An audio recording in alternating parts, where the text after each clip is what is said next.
10 కోట్ల రూపాయలు విలువైన కారులో ప్రాబ్లం వచ్చిందట. ఆ మరుసటి రోజే ప్రమాదం జరిగిందట. కాన్పూర్ లో జరిగిన ల్యాంబోగినీ కారు ప్రమాదంపై రోజుకో మాట, పూటకో ట్విస్ట్ వెలుగులోకి వస్తున్నాయి. ప్రముఖ పొగాకు వ్యాపారి కేకే మిశ్రా కుమారుడు శివం ప్రయాణిస్తున్న ల్యాంబోగినీ కార్ కాన్పూర్ లో పాదచారులపైకి దూసుకెళ్లింది. అతివేగమే ఇందుకు కారణమని స్థానికులు చెప్తున్నారు. కారులో నుంచి శివం మిశ్రాను బయటకు తీశారు. వెనకాల మరో కారులో వచ్చిన శివం బౌన్సర్లు తమ యజమానిని తప్పించే ప్రయత్నం చేయగా స్థానికులు పట్టుకున్నారు, పోలీసులకు అప్పగించారు. అటు ఎఫ్ఐఆర్ లో శివం మిశ్రా పేరు చేర్చాలంటూ మరో వివాదం కూడా చెలరేగింది. తీవ్ర విమర్శలు రావడంతో శివం పేరు చేర్చినట్లుగా తెలుస్తోంది.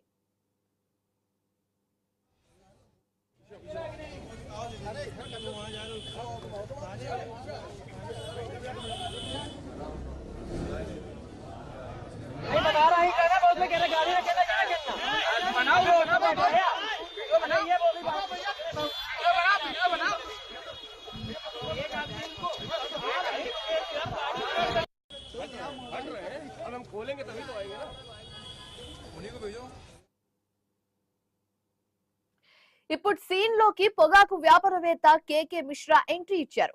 ల్యాంబోగినీ కారులో సాంకేతిక సమస్యలు వచ్చాయంటూ చెప్పుకొస్తున్నారు. మెకానిక్ సరిచేశాడని చెప్తున్నారు. టెస్టింగ్ కోసం బయటకు తెచ్చారట. అది అదుపు తప్పి జనాల పైకి దూసుకెళ్లిందని, మ్యాన్ మేడ్ మిస్టేక్ కాదని అంటున్నారు. తన కుమారుడు కారు నడిపి ఉండడంటూ కొత్త సర్వం వినిపించారు. కారులో డ్రైవర్ కూడా ఉన్నాడని చెప్తున్నారు ఆయన. ప్రస్తుతం ఢిల్లీలో శివం కు ట్రీట్మెంట్ జరుగుతోంది. కోలుకునేందుకు 2-3 రోజులు పడుతుందంటున్నారు డాక్టర్స్.